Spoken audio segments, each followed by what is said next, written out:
This is a problem walkthrough for problem 159 in lesson 4.5, complex collision calculations.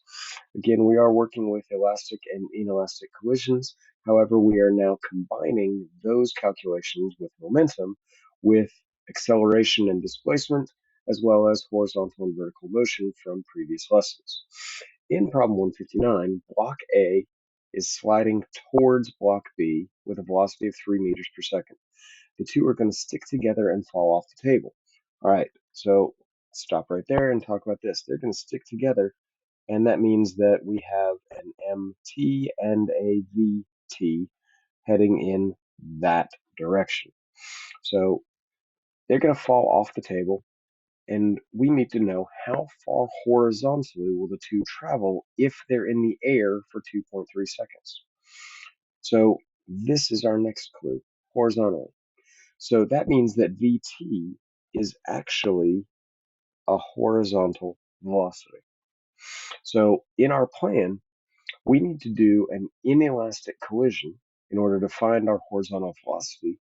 And then we need to know how far they will travel horizontally if they're in the air for 2.3 seconds.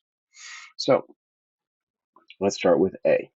We know that mass 1 is 10 kilograms, and we know that it has an initial velocity of 3 meters per second. We know block B has a mass of 5 kilograms and initial velocity of 0 meters per second. It's at rest. We know that their combined velocity, their combined mass will be 15 kilograms, and we know that the final velocity is going to be our Vx, and that's our unknown. So let's start with this.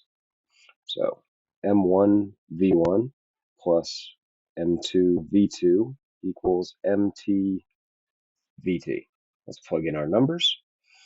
10 times 3, 10 kilograms times 3 meters per second plus 5 kilograms times 0 meters per second equals 15 kilograms times our horizontal velocity. So 30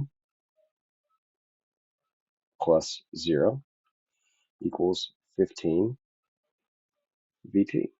We divide by 15 and we get a VT of 2 meters per second, which is our Vx. Now, we know that horizontal distance equals horizontal velocity multiplied by time. We know that our time is 2.3 seconds. So x equals Vx times t. So we have 2 meters per second multiplied by 2.3 seconds, and we end up with 4.6 meters is our horizontal distance. So once again, these problems are complex and they are involved. But as long as you can keep a clear conceptual plan of what's going on in the problems, you'll be able to work your way through them.